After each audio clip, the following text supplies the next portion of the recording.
Hello aspirants, welcome to UPSC Mantra. आज हम economics के इस सत्र में आरबीआई के द्वारा लिए जाने वाले क्वालिटेटिव और क्वांटिटेटिव मेजर्स के बारे में पढ़ेंगे। कल हमने जाना था कि आरबीआई का गठन 1935 में हुआ और इसका नेशनलाइजेशन 1949 में हुआ।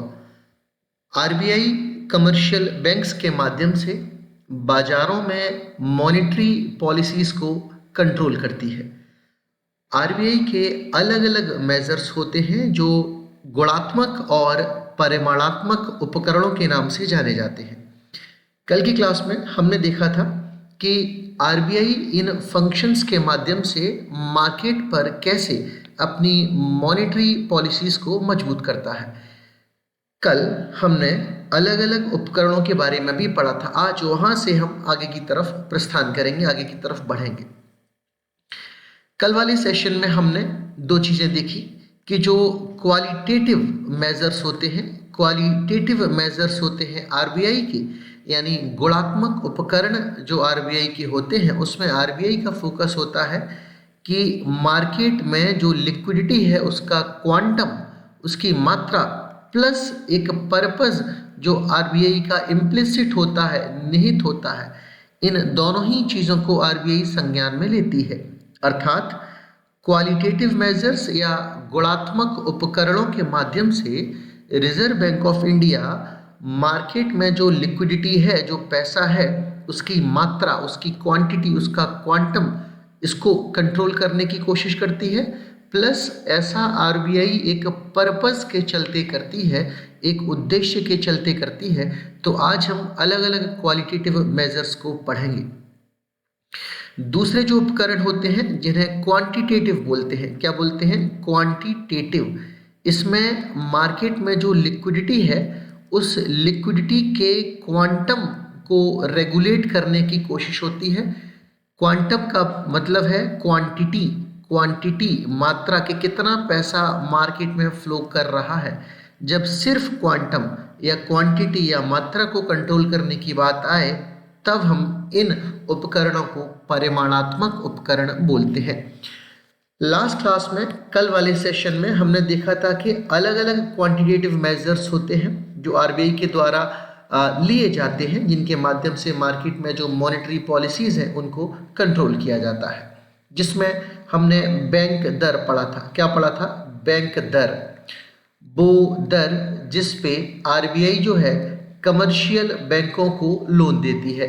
बैंक रेट, जिसमें आरबीआई कमर्शियल बैंक्स को लोन देती है। अब जब मैं बार बार कमर्शियल बैंक बोल रहा हूँ, जिसको हम शेड्यूल्ड कमर्शियल बैंक्स भी बोलते हैं, शेड्यूल्ड कमर्शियल बैंक्स भी बोलते हैं, तो इस शेड्यूल्ड कमर्शियल बैंक्स का मतलब क्या हुआ? इसका मतलब ये हुआ कि आरबीआई का जो एक्ट आया था 1934 में, 1934 में, इस एक्ट के सेकंड शेड्यूल में जिन जिन बैंकों का जिक्र है वो सेकंड शेड्यूल में registered bank scheduled commercial banks कहलाएंगी।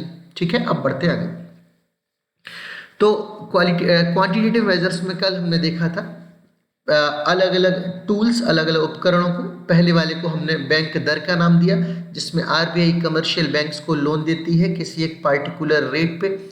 इसके बाद हमने देखा था कैश रिजर्व रेशियो, नगद कोष अनुपात। ये कैश रिजर्व रेशियो जो है ये कमर्शियल बैंक किसके पास रखती हैं? आरबीआई के पास रखती हैं। जो कमर्शियल बैंक्स होती हैं वो आरबीआई के पास एक निश्चित नगद राशि रखती हैं, जिसको हम कैश रिजर्व रेशियो बोलते हैं, जो लगभग 4.5-5% के आसपास रहता है।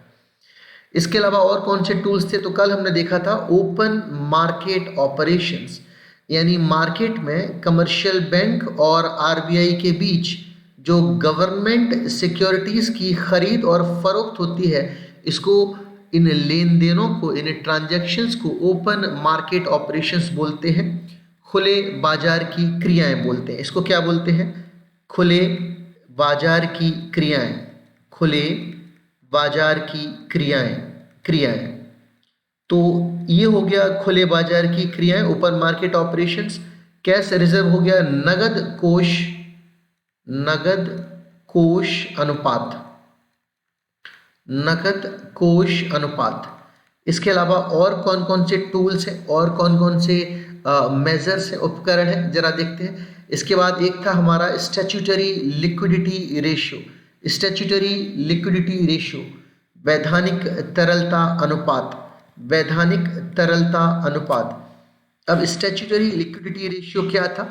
ये वो था जो पैसा कमर्शियल बैंक जो है वो अपने पास रखेंगी। किसके पास रखेंगी? अपने पास। वो पैसा जो कमर्शियल बैंक अपने पास रखेंगी ताकि कभी कोई पैनिक वाली सिचुएशन आ जाए, कभी कोई इमरजेंसी वाली सिचुएशन आ जाए तो बैंक के पास ये पैसा रहना चाहिए जो अपने इन्वेस्टर्स को लौटा सके अगर ऐसी ज़रूरत आन पड़े, अगर ऐसी इमरजेंसी आन पड़े। Statutory liquidity ratio. इसके बाद हमने रेपो दर पढ़ा और हमने रिवर्स रेपो पढ़ा। क्या पढ़ा? Reverse repo. कल हमने देखा था रेपो दर के माध्यम से आरबीआई जो है वो मार्केट के अंदर जो लिक्विडिटी है उस पर नियंत्रण लाने की कोशिश करती है। जब मार्केट में लिक्विडिटी इन्फ्यूज़ करनी हो, डालनी हो, यानी लिक्विडिटी की कमी हो, मार्केट में पैसा ना हो, तो पैसा डालने के लिए मार्केट में लिक्विडिटी को इन्फ्यूज़ करने के लिए रेपो दर का सहारा लिया जाता है। वहीं इकोनॉमी में जब पैसा ज़्यादा फ्लोट कर रहा हो तो उस पैसे को बाहर सक आउट करने के लिए, निकालने के लिए, एब्जॉर्व करने के लिए रिवर्स रेपो का सहारा लिया जाता है। ये चीज़ें हमने कल की क्लास में पढ़ी थी। आज हम वहाँ से आगे बढ़ते हैं। आज हम दूसरे मेजर्स की तरफ आपको लेके चलते हैं जिनको हम क्वालिटेटिव मेजर्स बोलेंगे। क्या बोलेंगे? Qualitative measures. ज़रा ध्यान से समझेंगे, ये दूसरे मेजर्स हैं जिनको हमें आज पढ़ना है। Qualitative measures. कौन से? क्वालिटेटिव। इनको गुणात्मक उपकरण भी बोलते हैं, गुणात्मक उपकरण भी बोलते हैं। इन उपकरणों के माध्यम से आरबीआई दो चीज़ों पर नियंत्रण लाने की कोशिश करती है। On the quantum of the money supply, कि जो मात्रा है मनी सप्लाई की मार्केट में, उसकी क्वांटिटी, उसके क्वांटम को रेगुलेट करती है। प्लस आरबीआई का एक पर्पस निहित होता है, इम्प्लिसिट होता है, जो कि बहुत महत्वपूर्ण है। तो आज जरा देखेंगे कि ऐसे कौन कौन से मेजर्स हैं, कौन कौन से टूल्स हैं आरबीआई के पास। पहला और मोस्ट इंपॉर्टेंट बाकी सभी टूल्स के साथ है rationing of credit. Rationing of credit, rationing of credit, ये हो गया पहला मेजर, राशनिंग ऑफ क्रेडिट। इसमें क्या होता है? आरबीआई कहती है कि जो आप लोन दोगे, किससे कहती है? कमर्शियल बैंक से। जो आप लोन दोगे, they will be in accordance to the priorities, in accordance to priorities. वो प्रायोरिटीज, वो प्राथमिकताएं जो आरबीआई ने सेट कर रखी हैं, उन प्राथमिकताओं के आधार पर ही कमर्शियल बैंक रिटेल इन्वेस्टर्स या बाकी लोगों को, ग्राहकों को कर्ज दे सकती हैं, लोन दे सकती हैं। कमर्शियल बैंक अपनी मर्जी से किसी को कितना भी लोन नहीं दे सकती। और एक जो प्रायोरिटीज़ की लिस्ट है, जो प्राथमिकताओं की सूची है जो आरबीआई ने जारी की है, उसके माध्यम से ही, उसको फॉलो करते हुए ही कमर्शियल बैंक्स जो हैं वो लोन दे सकती हैं। ठीक है, तो आरबीआई ने राशनिंग ऑफ क्रेडिट मेजर या उपकरण के माध्यम से, क्रेडिट राशन करना, इसके माध्यम से क्या किया? बोला कि जो भी प्रायोरिटीज सेट की गई हैं उनके आधार पर ही आप लोन दे सकते हो। ये हुआ पहला major, crediting, rationing of the credit, right. अब दूसरा बढ़ते हैं, controlling credit for consumption. Controlling credit for consumption, controlling credit for consumption. Consumption का मतलब है खपत, कि जो भी आइटम्स कंजम्पशन वाले हैं उन आइटम्स पर जो इजी लोन दिया जा रहा है कमर्शियल बैंक्स के द्वारा, वो अब नहीं दिया जाएगा। कंजम्पशन वाले आइटम्स कौन से होते हैं? जैसे आपका टीवी हो गया, जैसे आपका फ्रिज हो गया, है ना, जैसे आपका एसी हो गया, जैसे आपकी कार हो गई। इन सभी आइटम्स को खरीदने के लिए अगर ग्राहकों की जेब में पैसा बहुत ज़्यादा है, और पैसा बहुत ज़्यादा है तो उसकी डिमांड बढ़ेगी, डिमांड बढ़ेगी तो फिर इन्फ्लेशन बढ़ेगा। एक बार इस रिलेशन को दोबारा देखते हैं। अगर उपभोक्ताओं के पास पैसा ज़्यादा है, मनी जो है वो ज़्यादा है, तो इससे क्या होगा, इससे आप देखोगे कि डिमांड जो है वो बढ़ेगी, क्या बढ़ेगी, मांग बढ़ेगी। और अगर मांग बढ़ेगी और सप्लाई कम है तो इसका रिजल्ट क्या निकलेगा, इन्फ्लेशन बढ़ेगा, मुद्रास्फीति बढ़ेगी। क्या बढ़ेगी, मुद्रास्फीति। तो आरबीआई जो है वो ये चाहता है कि मुद्रास्फीति ना बढ़े, आरबीआई चाहता है कि इन्फ्लेशन ना बढ़े, इसलिए आरबीआई कहाँ टारगेट करेगा, मनी सप्लाई पे। तो मनी सप्लाई ही एक बार को अगर कंडेंस कर दी गई, श्रिंक कर दी गई, कम कर दी गई, तो ग्राहकों के पास पैसा ही नहीं होगा खरीदने के लिए। जब पैसा नहीं होगा तो डिमांड नहीं बढ़ेगी, और डिमांड नहीं बढ़ेगी तो इन्फ्लेशन नहीं होगा। तो आरबीआई ने दोनों चीज़ों को कंट्रोल कर लिया, मनी सप्लाई को भी, और उसके साथ साथ आरबीआई का पर्पस भी पूरा हो गया, इन्फ्लेशन कंट्रोल करना, इन्फ्लेशन चेक करना, राइट। आरबीआई क्या करेगा कि जो पैसा अभी इजी लोन के तहत कंजम्पशन वाले आइटम्स को दिया जा रहा था, इसको डाइवर्ट कर देगा। क्या कर देगा, डाइवर्ट कर देगा। डाइवर्ट कहाँ करेगा, मैन्युफैक्चरिंग आइटम्स के ऊपर। किसके ऊपर, मैन्युफैक्चरिंग आइटम्स के ऊपर, या फिर स्मॉल और माइक्रो एंटरप्राइजेस के ऊपर, medium, small and micro enterprises, MSMEs जिसको हम बोलते हैं। एमएसएमईज को लोन आरबीआई के कहने पर कमर्शियल बैंक्स दे देंगी, उधर इसको शिफ्ट कर देंगी। जो इजी लोन कंजम्पशन आइटम्स को दिया जाता था, खपत के आइटम्स को, उनको न देकर अब इन लोन्स को डाइवर्ट कर दिया जाएगा। डाइवर्ट कहाँ किया जाएगा, मैन्युफैक्चरिंग आइटम्स के ऊपर, या मैन्युफैक्चरिंग सेक्टर की तरफ, या फिर एसएमई सेक्टर की तरफ, या एमएसएमई सेक्टर की तरफ। ये तो हो गया दूसरा मेजर, जिसको हम कंट्रोलिंग क्रेडिट फॉर कंजम्पशन बोलते हैं।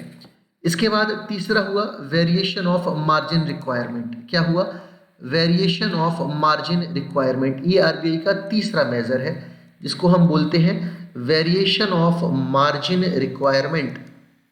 वेरिएशन ऑफ मार्जिन रिक्वायरमेंट यानी जो भी मार्जिन है, जो भी डाउन पेमेंट है, उसमें आरबीआई एक चेंज लेकर आएगा। क्या चेंज लेकर आएगा, जरा देखते हैं बड़े आराम से। वेरिएशन ऑफ मार्जिन रिक्वायरमेंट, इसमें आरबीआई क्या करेगा, जो डाउन पेमेंट है उस डाउन पेमेंट की, यानी उस किस्त की रकम बढ़ा देगा आरबीआई। यानी वेरिएशन ऑफ मार्जिन रिक्वायरमेंट में आरबीआई का कहना ये है कि जो कमर्शियल बैंक्स हैं, जो इजी लोन्स दे रही हैं ग्राहकों को, तो ग्राहकों को अब उन लोन को रीपे करने के लिए बढ़ा हुआ डाउन पेमेंट जमा करना पड़ेगा। पहले डाउन पेमेंट कम देना पड़ता था, इसलिए वो लोग बड़ी आसानी से लोन ले लेते थे। अब अगर डाउन पेमेंट बढ़ जाएगा तो लोन लेने में वो आसानी नहीं रहेगी। वो लोग सोचेंगे पहले कि अगर हमने लोन ले लिया और अगर डाउन पेमेंट जो अब बढ़ा हुआ डाउन पेमेंट है वो हमने पे न कर पाया, तो फिर कमर्शियल बैंक्स दूसरे एक्शंस ले लेंगी। ऐसे में ग्राहक इजी जो लोन्स हैं वो नहीं लेंगे और बैंकें भी सोच समझकर लोन देंगी। तो आरबीआई डाउन पेमेंट की राशि बढ़ाकर, यानी मार्जिन की रिक्वायरमेंट बढ़ाकर, क्वांटम यानी मनी सप्लाई का जो क्वांटिटी है, जो संख्या है, जो मात्रा है, प्लस पर्पस, उद्देश्य जो आरबीआई का है, उन दोनों चीज़ों को आरबीआई जो है वो रेगुलेट कर सकती है, कंट्रोल कर सकती है। अगला मेजर क्या रहता है, इसको हम बोलते हैं मोरल सुएशन।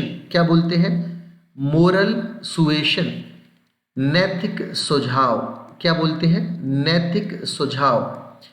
कि आरबीआई पहले तो इन कमर्शियल बैंक्स को मोरली परसुएड करने की कोशिश करेंगी, यानी नैतिक सुझाव देने की कोशिश करेंगी as a guardian, as a guardian, as a guardian. जैसे माता पिता हमें समझाते हैं ना, वैसे ही गार्जियन की तरह आरबीआई कमर्शियल बैंक्स को सुझाव देंगी, कमर्शियल बैंक्स को नैतिक सुझाव देंगी, है ना, कि वो they should fall in line, they should follow the RBI guidelines. और अगर ऐसा नहीं होता है तो उसके बाद आरबीआई दूसरे मेजर्स ले सकती है ना। तो ये हो गया मोरल सुएशन। अभी इनके बारे में हम थोड़ा और वैल्यू एडिशन करेंगे। पांचवा जो हमारा स्टेप हुआ, ये स्टेप हुआ कि RBI will take the action, जिसको हम बोलेंगे पब्लिसिटी एंड डायरेक्ट एक्शन। क्या बोलेंगे? पब्लिसिटी और डायरेक्ट एक्शन। जब आरबीआई मोरल सुएशन वाला स्टेप अपना लेगा और आरबीआई देखेगा कि कमर्शियल बैंक अभी भी जो है हमारी गाइडलाइंस फॉलो नहीं कर रही, हमने उनको प्यार से समझा लिया, मोहब्बत से समझा लिया, अब एज अ लास्ट एक्शन और रिजोर्ट एक आखिरी स्टेप की तरफ जब आरबीआई बढ़ेगी, तो वो आखिरी स्टेप क्या है? वो है कि पब्लिसिटी करेगी आरबीआई इन कमर्शियल बैंक्स की, और ये पब्लिसिटी नेगेटिव पब्लिसिटी है, राइट। ऐसे मान के चलो इन कमर्शियल बैंक्स को आरबीआई बदनाम कर देगी मार्केट में, राइट। उसके बाद आरबीआई डायरेक्ट एक्शन लेगी, और डायरेक्ट एक्शन में क्या हो सकता है? They can cancel the licence. क्या कर सकते हैं? They can cancel the licence, licence cancel कर सकते हैं। इसके अलावा और क्या कर सकते हैं?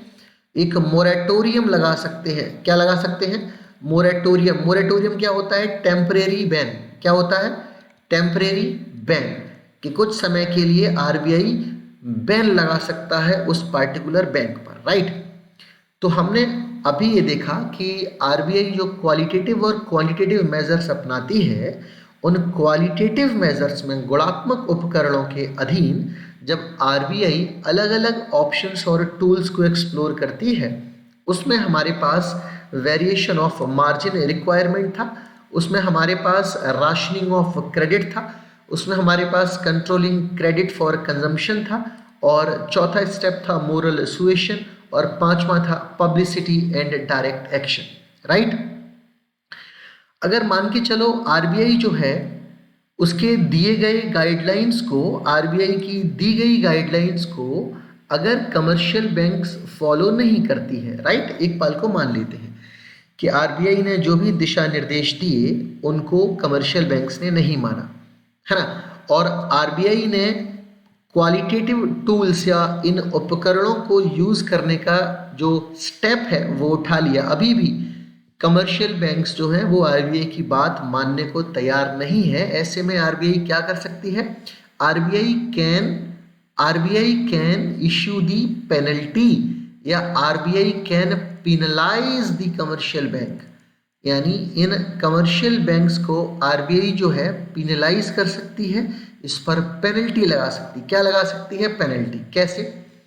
जो लोन आरबीआई कमर्शियल बैंक्स को देती है, उन लोन के जो रेट्स हैं, जो दरें हैं, वो बढ़ा देगी, ऐसे वो पिनलाइज करेगी, पेनल्टी लगाएगी, है ना।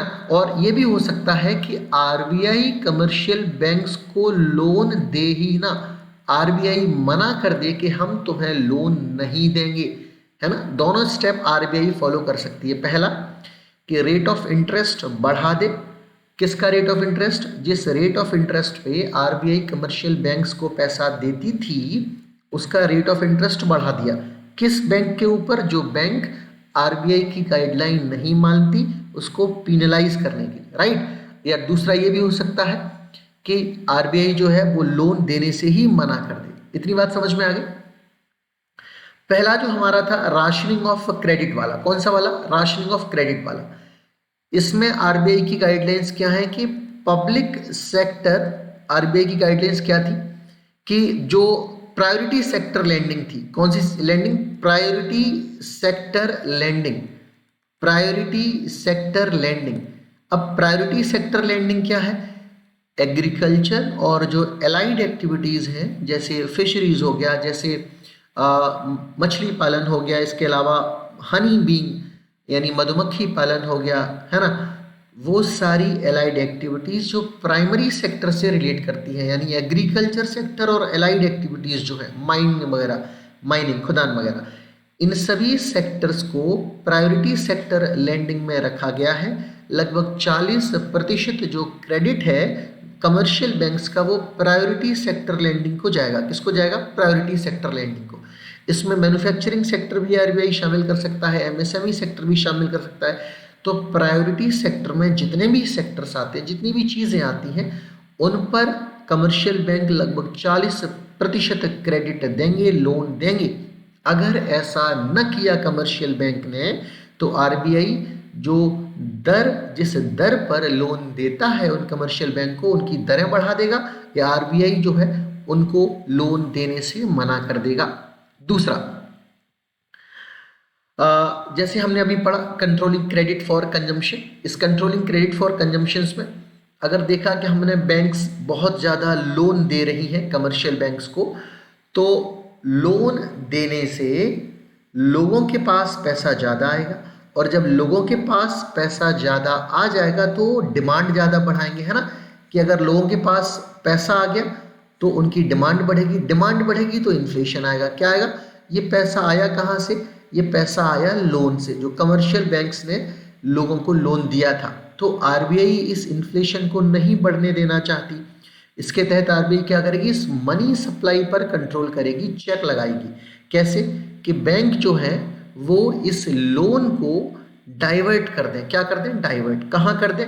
मैन्युफैक्चरिंग सेक्टर की तरफ या एमएसएमई सेक्टर की तरफ, तो इसका डाइवर्जन हो जाएगा। ये हो गया controlling the credit for consumption. ऐसा करके आरबीआई ने क्या किया? एक तो वो क्वांटिटी जो मनी सप्लाई के रूप में बढ़ रही थी उसको रोक दिया, दूसरा जो पर्पस था आरबीआई का इन्फ्लेशन कंट्रोल करना, उसको आरबीआई ने चेक कर दिया। तो ये दोनों इनिशिएटिव आरबीआई के पूरे हो गए। अब बढ़ते हैं आगे की तरफ, राइट। अब देखते हैं तीसरा जो इनिशिएटिव था, variation of margin requirement. RBI may direct the commercial bank to raise the margin against the loans for such commodities। कौन सी commodities के अगेंस्ट RBI लोन चेंज करवा सकती है? वो commodities कौन कौन सी थी? जो हम कंज्यूम कर रहे थे। क्या कर रहे थे? Consume. I repeat it for once more so that you can understand it little bit better कि वेरिएशन ऑफ मार्जिन रिक्वायरमेंट में क्या था।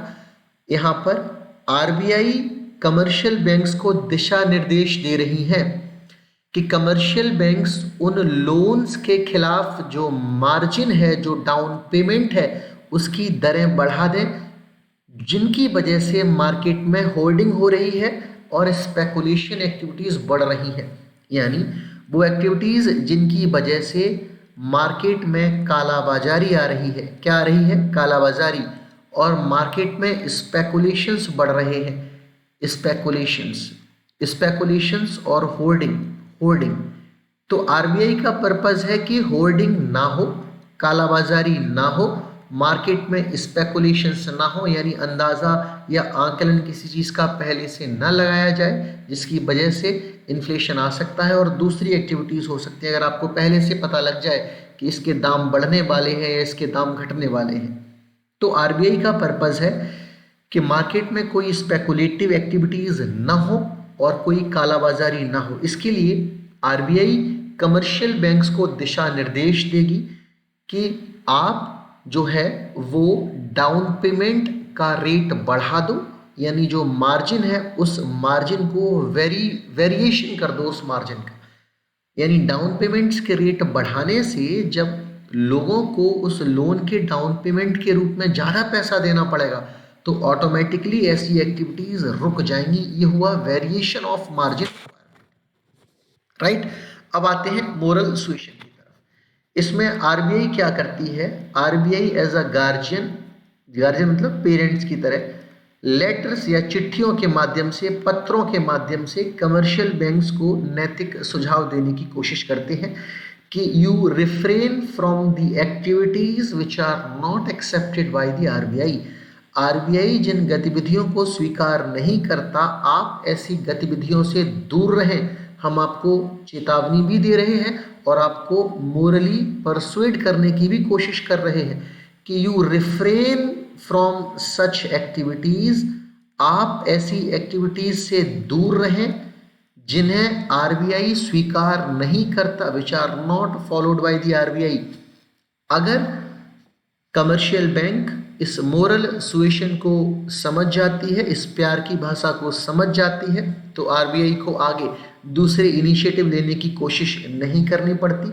लेकिन अगर तुमने आरबीआई की बात नहीं मानी तो जब आरबीआई मोरल सुएशन की टेक्निक अपना चुका होगा, इसके बाद आरबीआई एक्शन लेगा, पब्लिसिटी और direct action. RBI negative publicity कर देगा उस कमर्शियल बैंक की और उस कमर्शियल बैंक की जो क्रेडिबिलिटी है मार्केट से वो गिर जाएगी। इसके बाद आरबीआई क्या कर देगा? आरबीआई उस बैंक का लाइसेंस तक रद्द कर सकता है। क्या रद्द कर सकता है? उस बैंक का लाइसेंस रद्द कर सकता है आरबीआई, रद्द कर सकता है। इसके अलावा मोरेटोरियम या एक टेम्परेरी बैन लगा देगा उस बैंक के ऊपर, और वो कमर्शियल बैंक जो है वो अपनी क्रेडिबिलिटी मार्केट में खो देगी, है ना। तो ये हमारे हुए क्वांटिटेटिव और क्वालिटेटिव मेजर्स, जिन मेजर्स को हमने आज की क्लास में समझा। ये बहुत इंपॉर्टेंट उपकरण हैं जो आरबीआई के द्वारा इस्तेमाल किए जाते हैं।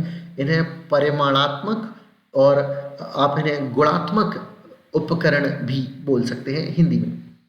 आज की क्लास में बस इतना ही। मैं आपसे मिलता हूँ अगली क्लास में। Till then take very good care of yourself, continue learning. Thank you.